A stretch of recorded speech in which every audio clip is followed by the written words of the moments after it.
காற்று வரட்டும் என்று ஜன்னலை திறந்து வைத்தேன். காற்று வந்தது, ஜன்னலை சாத்தி போனது. நம் வாழும் காலத்து மகாகவியான ஈரோடு தமிழன்பனின் கவிதை வரிகள் இவை. படைப்பு குழுமத்தின் பெருமைமிகு 10வது ஆண்டு இது. சிறப்புமிக்க மனிதர்கள் கலந்து கொண்டிருக்கிற மதிப்புமிகு விழா இது. விழாவில் எழுத்தாளர்களை ஒன்று சேர்ப்பது எவ்வளவு சிரமம் என்பதை நானும் அறிவேன். என்னை விடவும் புகைப்பட கலைஞர் நன்கு அறிவார். காலையில் வந்ததிலிருந்து மேடையில் இருக்கவங்கள சேர்ந்து நில்லுங்கன்னு சொல்லி இப்போ கூட சிரிச்சிட்டு இருக்காரு. நாங்களும் எவ்வளவு சொல்லி போன முறையில் சேர்ந்து நின்னா அப்போ சொல்கிறார் கொஞ்சம் முன்னாடி வாங்கங்கிறாரு.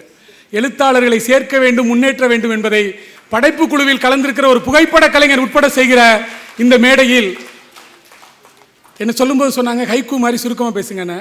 இந்த மேடையில் எதை பேச வேண்டும் என்பதை விடவும் எதையெல்லாம் பேசக்கூடாது என்பதில் புரிதல் உள்ளவன் நான். ஏனென்றால் தொடக்கத்தில் பிருந்தாசாரதி அவர்கள் சொன்னது போல கடந்த 10 ஆண்டு காலமாக படைப்பு குழுமம் நடத்துகிற இந்த விழாவில் ஒரு பார்வையாளனாக, ஒரு பங்கேற்பாளனாக, ஒரு புத்தக வெளியீட்டாளனாக என பல உருவங்களில் நானும் கலந்திருக்கிறேன்.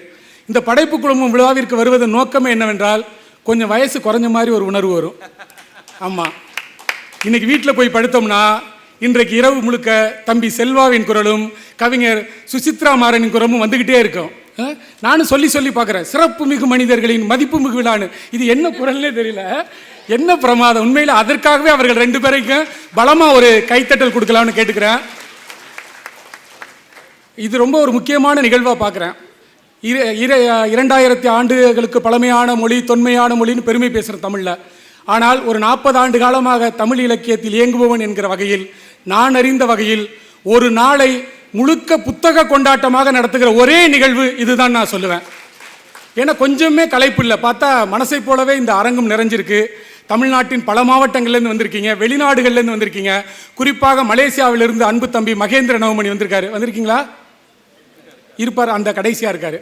ஆமாம், இப்படி தேசம் முழுக்க இருந்து தமிழை கொண்டாடுகிற, தமிழை நேசிக்கிற எல்லாரும் நம்ம சேர்ந்து கொண்டாடுறோம். இந்த விழாவில் ஆகச்சிறந்த பல சிறப்புகள் இருக்குது.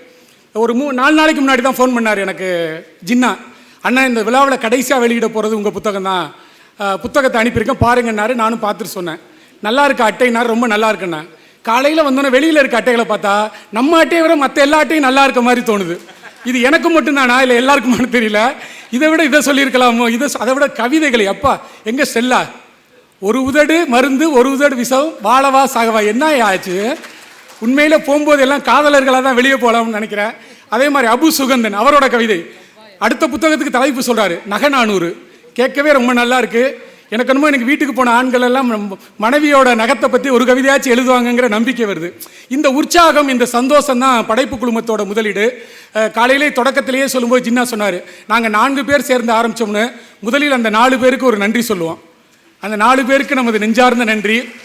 நிகழ்வின் தொடக்கத்தில் பறை இசை வாய்த்த தம்பி ஒருத்தர் சொன்னார், 10 ஆண்டுகளாக நடைபெறுகிற விழா இது, தொடக்கத்தில் மிக சிறிய அளவில் தொடங்கினார். ரொம்ப தப்பு. படைப்பு விழா தொடங்கும் போதே பிரம்மாண்டமாக தொடங்கினது நான் பார்த்துருக்கேன். அதனால் தொடங்கிய நாட்களிலிருந்து படிப்படியாக வளர்ந்து இன்றைக்கு ஒரு நாள் நிகழ்வில் 60-70 புத்தகங்கள் வெளியிடுவது என்பது சாதாரண விஷயம் இல்லை. இன்றைக்கி பிஓடிங்கிற அந்த புக் ஆன் டிமாண்ட் வந்த பிறகு நம்ம புத்தகம் அச்சிடுப்பது எளிமையாக இருக்கலாம். ஆனால் அதை கவித்துவமாக அழகு சார்ந்து வெளியிடுவது ரொம்ப ரொம்ப சிறப்பு. அதுவும் இந்த ஏவி ஒன்று இருக்குல்ல, அந்த ஏவியில் காட்டுற ஒவ்வொரு படத்துக்கும் ஒரு கவிதை எழுதலாம் போல இருக்குது.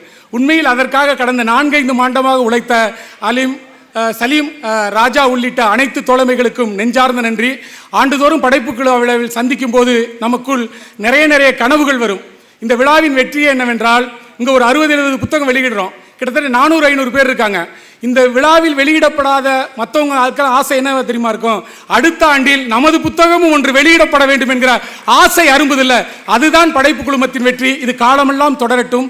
மனம் நிகழ்ந்த வாழ்த்துக்கள். நன்றி.